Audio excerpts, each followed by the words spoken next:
Bom, torcedor vascaíno, vambora para mais um vídeo, mais um Fala Gigante aqui no nosso canal do Gigante Vasco. O segundo vídeo desse domingão, domingo dia 13 de outubro. Infelizmente, um domingo sem Vasco da Gama, sem rodada de Campeonato Brasileiro e pelo visto também sem treino no CT Moacir Barbosa. E a gente, é claro, vai falar sobre isso aqui com vocês. Até porque, numa semana que antecede jogos tão decisivos, por que o Vasco não foi a campo hoje no CT? Por quê? É uma pergunta que realmente eu me faço aqui e creio que você, torcedor vascaíno, também pode estar se fazendo nesse momento. Quarta, temos um jogo tão importante contra o São Paulo em São Paulo. E sábado temos um jogo tão importante contra o Atlético Mineiro pela Copa do Brasil. Será que o Vasco está jogando essa bola toda para não precisar ir treinar hoje? Fica aí a minha pergunta. A gente vai falar sobre isso e falar também com relação à questão de dívida. Hoje tivemos aí mais um detalhezinho desse contrato, né, que foi divulgado recentemente. E é uma grande dúvida, meu amigo, que cai aí no meio da torcida. As dívidas do Vasco, elas são gigantes. As dívidas do Vasco estão ainda na casa dos 700 milhões de reais. As dívidas do Vasco nada mudaram após a venda para a 777 Partners em maio, ou aliás, em agosto, né, de 2022. Até novas dívidas foram feitas. E aí a pergunta que nós nos fazemos é: por que o Vasco foi vendido? Se nesse momento hoje as dívidas continuam as mesmas e ainda de 100% das ações que o Vasco da SAF tem, 30% pertence a uma empresa que nada fez pelo Vasco. Então assim, no final, a venda ela não trouxe solução, ela trouxe prejuízo para o Vasco. E a pergunta que nós aqui nos fazemos é: se havia no contrato uma cláusula que protegia o Vasco e dava ao Vasco a possibilidade de uma recompra das ações por R$ 1.000, por que essa cláusula não foi utilizada? Por que essa cláusula de fato de proteção ela não foi utilizada por essa gestão do Pedrinho? São dúvidas. Por que o Pedrinho preferiu que a ICAP permanecesse com as ações para que uma venda futura viesse a acontecer? Por que não só pegou as ações de volta e recomeçou um trabalho do zero? Assim, são dúvidas, meu amigo, que olha, elas chegam para mexer com a cabeça do torcedor vascaíno. E a gente, é claro, vai falar muito sobre isso aqui com vocês. É um Fala Gigante aí bastante movimentado, bastante agitado. Se não é um domingo de jogo, é um domingo aí de muita informação. Porém, é claro, antes de começar, antes de deixar aqui antes de deixar vocês muito bem informados, né, com esse Fala Gigante, como eu sempre faço aqui com vocês, quero dar as boas-vindas a todos que estão chegando aqui pela primeira vez. Para quem ainda não me conhece, muito prazer, eu sou o Lucas e você está no canal do Gigante Vasco, o canal do torcedor vascaíno. E é claro, né, Vascão, você que está aí, ó, do outro lado e ainda não é um inscrito do nosso canal, vem agora mesmo aqui embaixo, onde tem essa palavrinha inscreva-se, aperte nela e já faça parte da nossa família. Tem muita gente que não sabe como se inscreve em um canal. E aí, nesse momento, eu vou te explicar. Por exemplo, esse daqui, ó. Esse vídeo aqui que tá aparecendo, vou mostrar na imagem a vocês, foi o nosso Acorda Vascão. O vídeo que a gente colocou hoje pela parte da manhã. Olha, meu amigo, esse daqui é o nosso canal, canal Gigante Vasco. E esse daqui é o Acorda Vascão, que a gente falou sobre Gabriel Peck. Aí, ó, tá aparecendo o anúncio normal. Esse é o vídeo. O que você tem que fazer? Você tem que virar a tela do seu celular, aí você vai apertar nesse botãozinho normal para minimizar. E aí, ó, aqui embaixo do vídeo tem essa palavrinha escrito inscreva-se. Olha, meu amigo, inscreva-se, tá vendo? É só você vir nela, ó, clicar. Você clicou, você é um inscrito do nosso canal. Aí você vem nesse sininho, aperta no sininho e todas, ativando todas as notificações. E aí você vai ser um inscrito do nosso canal com todas as notificações ativadas. Vai ajudar muito o nosso crescimento e todos os nossos vídeos vão aparecer aí no seu celular. E além disso, também é só deixar o dedo aí, ó, no likezinho. Curtir o vídeo também, que é de sua importância para o nosso crescimento. Show? Então se inscrevam, compartilhem, deixem o like, venha fazer parte aí da família canal do Gigante Vasco. Show? Vambora então, vascaíno, sem muita enrolação, falar, é claro, logo de Vasco. Vai começar aqui com vocês, primeiramente, esse Fala Gigante, falando sobre CT Moacir Barbosa, porque o CT hoje, ó, ficou assim, meu amigo, vazio, sem ninguém. Hoje não tivemos aí a presença do elenco Cruz Maltino no CT Moacir Barbosa. O elenco do Vasco que terá pela frente 2 jogos tão importantes, né? Contra o São Paulo agora, nessa próxima quarta-feira em São Paulo, e contra o Atlético Mineiro sábado pela Copa do Brasil, pelas semifinais da Copa do Brasil em São Januário. Porém, meu amigo, havia uma expectativa de que, é claro, o Vasco viesse a treinar todos os dias, mas hoje não aconteceu. O Vasco hoje ele não foi a campo no CT Moacir Barbosa, o elenco ganhou folga. A contagem regressiva aí, né, que a gente comentou com vocês hoje pela parte da manhã, a gente falou com vocês, a gente trouxe, cara, domingo, hoje, a contagem regressiva para esse jogo de quarta-feira contra o São Paulo e também, né, para a partida do próximo sábado contra a equipe do Atlético Mineiro, ela se inicia mais do que nunca hoje no domingo. Hoje, contabilizando esse domingo, o Vasco teria apenas 3 dias de treino para enfrentar o São Paulo. E o Vasco se abdicou de ir hoje ao CT. O elenco ganhou folga. E assim, com todo respeito, eu acho que é um planejamento, tem um planejamento. Rafael Paiva deve ter os seus motivos. Mas eu não vejo um Vasco jogando bola para isso. Se o Botafogo ele folga hoje, domingo, entender se eu sou torcedor do Botafogo, ou melhor dizendo, né, vamos mudar aqui o contexto. Se eu tenho o elenco como é hoje o elenco do Botafogo, jogando a bola que hoje joga o time do Botafogo, sendo líder do Campeonato Brasileiro com uma boa distância, sendo semifinalista da Copa Comebol Libertadores, eu ia falar, pô, o elenco merece uma folga no domingo. Tá jogando bola, já sabe o que fazer dentro de campo, todo mundo já se acha. Os jogadores já entenderam a ideia do técnico Arthur Jorge. Pô, pode dar folga, dá folga até amanhã. Só volta a treinar na terça-feira, um dia antes do jogo, porque esse elenco já sabe o que fazer. Todos os atletas vão estar descansados, automaticamente vai melhorar as condições físicas de cada jogador, eles vão sobrar no próximo jogo. Mas hoje, gente, a gente não vê um Vasco jogando bola. A gente não vê um elenco entrosado. A gente não vê um Rafael Paiva que tem o elenco em suas mãos. No caso, um elenco que sabe o que fazer dentro de campo, sabe a ideia do técnico Rafael Paiva. A gente vê muitas vezes um elenco bagunçado taticamente. A gente vê muitas vezes um elenco limitado tecnicamente, com erros de marcação, erros de saída de bola. E aí a pergunta que eu faço é, como um elenco assim ele deixa de treinar? O meu papel aqui é questionar. Eu sou um jornalista. Eu tenho que questionar, eu tenho que levantar pontos e debatê-los com vocês. Você acha, sinceramente, que o Vasco hoje é uma equipe que tem condição de tirar um dia de treino? Gente, o Vasco ele enfrenta o Juventude e joga de uma forma medonha, patética, vergonhosa contra o Juventude sábado em São Januário. Foi um filme de terror que a gente viu contra o Juventude. O Vasco não acertava uma saída de bola. O Vasco errava erros de marcação ridículos. O Maicon se embananando no lado esquerdo da zaga, ou vocês já esqueceram do nosso último jogo. Gente, pelo amor de Deus. Um meio-campo que não criava, um Sforza perdido completamente. Aí o Vasco joga contra o Juventude sábado. Aí o elenco ele ganha folga no domingo, na segunda e na terça. 3 dias de folga esse elenco ganhou. O Vasco joga contra o Juventude sábado, o elenco ganhou 3 dias de folga.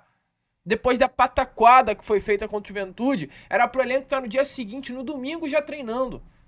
Era pro pai virar no vestiário e falar, olha só, essa partida de hoje foi horrível. Vocês iam ganhar folga amanhã, mas pelo jogo vergonhoso que vocês jogaram, amanhã tem que estar todo mundo aqui no CT.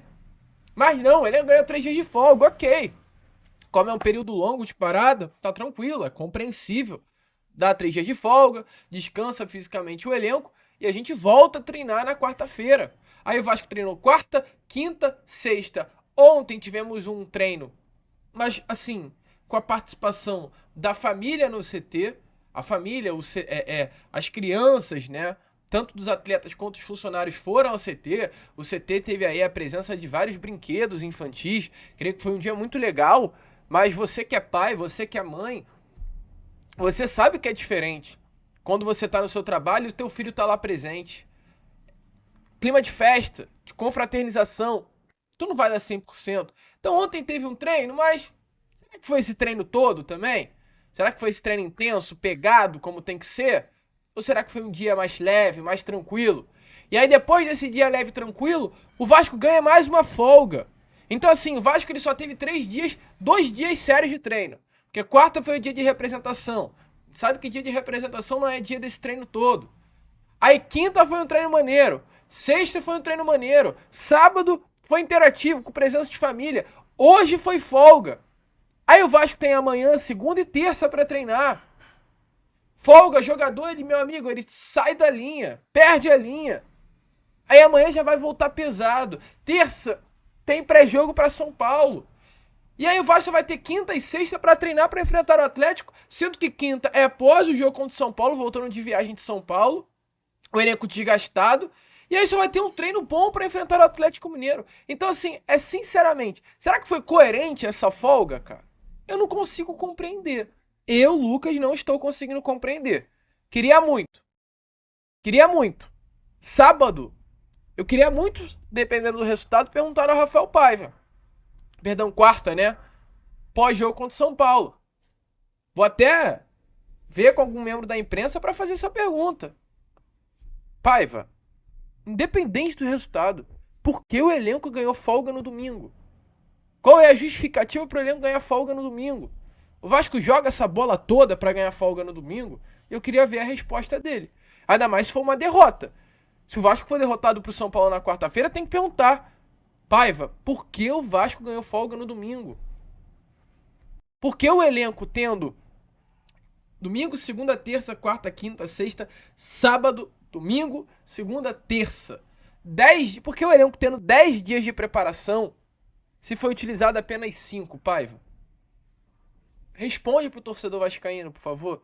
Porque, gente, assim, é umas paradas que, sinceramente, não se dá para entender. É o meu ponto de vista e volto a repetir. O meu trabalho aqui é levantar pontos, é debater, é questionar. Cabe ou não acertar ou errar no meu fundamento. Mas é um ponto importante que tivemos aí nessa tarde de hoje. Mas deixa aí a sua opinião nos comentários. E para prosseguir aqui o vídeo, falar sobre essa questão da dívida, né? Porque a gente vai falar sobre isso, torcedor. Hoje o GE, ele divulgou aí mais uma parte do contrato. Hoje tivemos aí partes relacionadas à dívida do Vasco da Gama desse contrato entre Vasco e 777 Partners assinados em abril, não agosto de 2022, da venda do futebol, né? Esse documento do contrato, né, que muita gente está comentando recentemente, ele acabou se tornando público após uma ação que o Banco BMG, a KPMG, ela é uma empresa de consultoria, ela entrou com o processo contra a SAF do Cruz Maltina, cobrando uma dívida aí no valor de 18 milhões de reais mais ou menos, né? Porque a empresa ela teria direito a 24 milhões e meio de reais pelos serviços prestados ao Vasco, mas ela alega ter recebido apenas 6 milhões e 600 mil, então ainda restam aí quase 18 milhões a serem pagos pelo Vasco da Gama ao grupo da KPMG, né? E só para informar, tá? Essa dívida ela deveria ser paga pela própria 777, porque no contrato assinado entre Vasco e 777 Partners em abril, o grupo norte-americano ele teria que fazer 700 milhões de reais em forma de aporte, de investimento, né, ao Vasco da Gama. Além disso também, o grupo norte-americano ele teria que se responsabilizar pelas dívidas do Vasco e também pagar até 28 milhões de reais em custos de estruturação da empresa e da transação. O que é a estruturação da empresa, basicamente? É montar um escritório, isso é a estruturação da empresa, é formular contratos, é a consultoria, tudo isso estava na responsabilidade do grupo norte-americano. O que muita coisa não foi paga, tá? O Vasco tem ainda dívidas por conta da obra feita naquele escritório da SAF da Barra da Tijuca. O grupo norte-americano não pagou, então assim, até mesmo coisas bobas, a 7777, ela não pagou. E aí a gente vai tendo cada vez mais informações sobre dívidas, gente. Assim, é surreal as dívidas que o Vasco da Gama tem. O Vasco hoje ele é um clube que tem dívidas aí com o Wendel, um meio-campo passou pelo Vasco de 2012 a 2014, que é a maior dívida, no valor aí de 11 milhões e 500 mil reais. Dívidas com Dorival Júnior, dívidas com Maxi Lopes, dívidas, gente, até com Gabriel Félix o Vasco da Gama tem. E aí olhando, né, com relação a outras dívidas, entre aspas, fora do regime central de execuções, o Vasco tem outros milhões de dívidas chegando aí na casa dos 90 milhões de reais. Então, assim, a situação do Vasco é uma situação bem tensa financeiramente. E por que a gente está falando sobre isso? Porque essa situação do Vasco, ela se torna ainda pior financeiramente, porque hoje o Vasco é uma SAF que tem 30% de suas ações com a ACAP. ACAP hoje, uma empresa que está no controle das ações que pertenciam a 777 Partners. E por que isso é problemático? Porque vamos lá, vamos pensar pela ordem. A 777 Partners, ela chega no Vasco da Gama, tendo como objetivo pagar as dívidas que o Vasco tinha e fazer alguns investimentos. Hoje, a dívida do Vasco, ela não diminuiu. Hoje a dívida do Vasco ela ainda está aí em torno de 600 e 150 milhões de reais. Então ela caiu de 700 para 650, 600 milhões. Pouco foi reduzida em 2 anos, com quase 300 milhões de reais em aporte, mais vendas de ativos. O Vasco ele vende nesse período Andrei Santos, Marlon Gomes, Gabriel Peck. Essas 3 vendas aí quase chegaram à casa dos 200 milhões de reais. O Vasco vendeu ainda o Egnaldo, que foi uma venda cara também. Além disso, o Vasco ele foi um clube que ganhou dinheiro com patrocinadores, adiantou cotas de TV, adiantou vendas de direitos de transmissão. Foi muita grana que entrou no Vasco, muito dinheiro que entrou no Vasco. O Vasco ele não conseguiu reduzir a sua dívida de uma forma drástica. O Vasco pouco reduziu a sua dívida, praticamente um valor irrisório diante de tanta grana que entrou. E por que a gente está comentando sobre isso? Porque hoje a dívida do Vasco ela é praticamente a mesma de 2022, quando o Vasco da Gama foi vendido com o objetivo de sanar as suas dívidas. E qual é o pior ponto a ser levantado?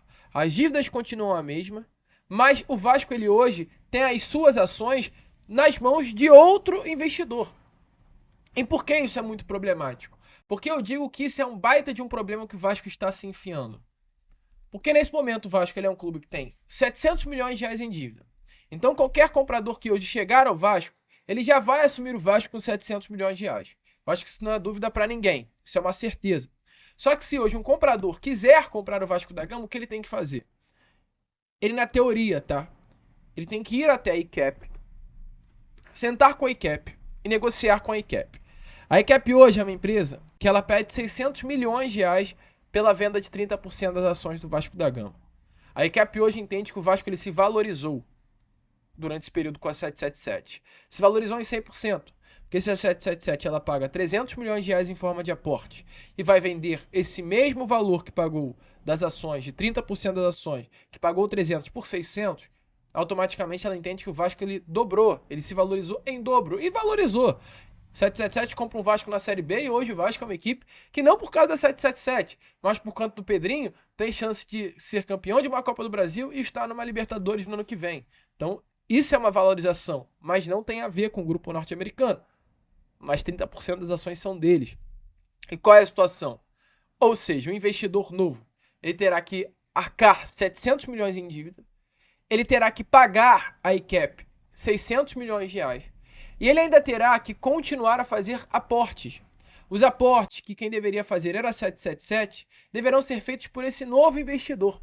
Ou seja, esse novo investidor ele vai assumir 700 milhões de reais em dívidas do Vasco, ele terá que fazer um pagamento de 600 milhões de reais à ICAP, 1 bilhão e 300 milhões de reais já em dinheiro, e esse investidor terá que fazer mais 400 milhões de reais em aporte. 400 milhões de reais em forma de aporte.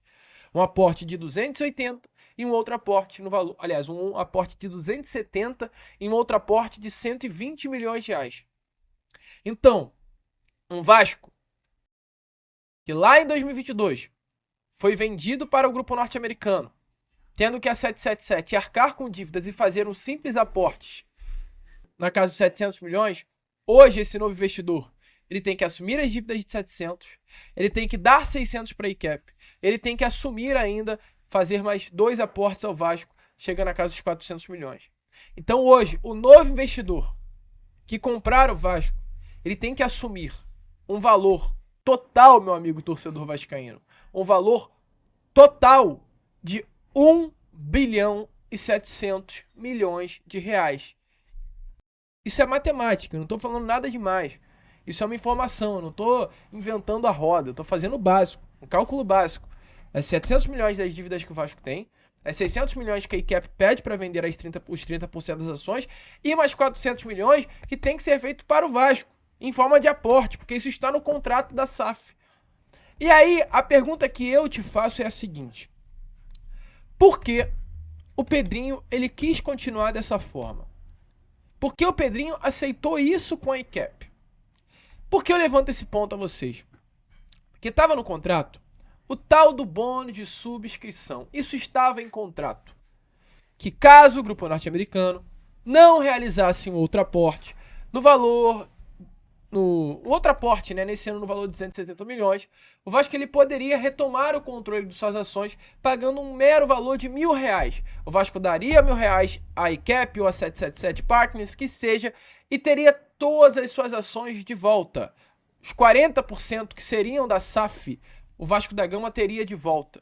O Vasco era dar R$1.000 e ter as suas ações de volta. As que ainda não foram integralizadas, que não foram pagas, os 40%. Então o Vasco ele paga o bônus de subscrição, paga R$1.000, ele tem 70% das suas ações, porque é os 40 que a 7... Vou ajeitar aqui, tá, rapaziada? É os 40 que o grupo norte-americano detinha, caiu de novo. Mais os 30 que a própria associação já tinha, fica 70. E esses 30% que era do grupo norte-americano e agora é da ICAP, o Vasco ele poderia obrigar a ICAP a vendê-lo. Poderia obrigar a ICAP a vender esses 30%. Através também de algo que está no contrato. Eu não vou lembrar o nome aqui, porque é uma cláusula com nome diferenciado. Mas a cláusula contratual, ela tem um gatilho que caso o Vasco ele utilizasse esse bônus de subscrição, ele poderia obrigar que o comprador, que no caso é hoje a ICAP, que tem as ações da 777, a vender, as ações de uma forma imediata. Então o Vasco ele tinha tudo, o Pedrinho ele tinha tudo para utilizar tudo isso. E hoje ter 70% das ações, hoje já ter um outro comprador com esses 30%, e o próprio Vasco com o Pedrinho à frente, ir ao mercado e de forma direta, né, achar um novo comprador. Então assim, foi muita loucura feita, ao meu ver, lá atrás, e eu acho que essa gestão deu um pouquinho de mole quanto a isso. É claro, salvou o Vasco ao entrar na justiça e recuperar as ações, mas acho que poderia ter feito de uma forma diferente. Só para vocês compreenderem, o próprio Rodrigo Capello do Sport TV, ele fala um pouquinho sobre essa questão. E a gente faz questão, é claro, de agora, trazer aqui as aspas do Rodrigo Capello explicando sobre tudo isso que a gente acabou de trazer a vocês. O procedimento, Jéssica, é basicamente, quando você vai vender o clube, você conhecer para quem você está vendendo. E, tecnicamente, isso se faz contratando serviços de background check, né? Você paga empresas especializadas nesse tipo de serviço para investigar esse investidor. E o Vasco fez isso. O Vasco contratou a KPMG, que é uma das Big Fours, né, uma das 4 maiores auditorias e consultorias do mundo, e contratou um segundo parecer de uma auditoria chamada Kroll. Então o Vasco fez 2 relatórios, contratou 2 relatórios para ter um background check da 777. Ambos os relatórios voltaram sem o que eles chamam de red flags, né? As bandeiras vermelhas apontando, olha, tem aqui alguma coisa muito preocupante em relação a esse negócio. Estou dizendo isso sem ter lido os relatórios, porque eu não tive acesso a isso, são relatórios confidenciais, mas pessoas às quais eu venho questionando já há vários meses, elas me juram que não tem red flags nesses relatórios. Posso ser surpreendido se um dia isso vazar, se isso aparecer, sendo aqui extremamente transparente com o nosso espectador. Mas esses relatórios, para ter essa investigação, eles foram contratados e foram entregues. Esse é o primeiro passo. O segundo passo é você fazer um contrato que tenha as medidas protetivas em relação a quem está vendendo. E isso é um ponto que é bem importante. Embora já seja uma água que já passou por debaixo dessa ponte, né, um leite já derramado, não tem mais como voltar atrás e usar esse contrato por causa das decisões que foram tomadas. O que é importante é olhar para o contrato e saber que as medidas estavam lá.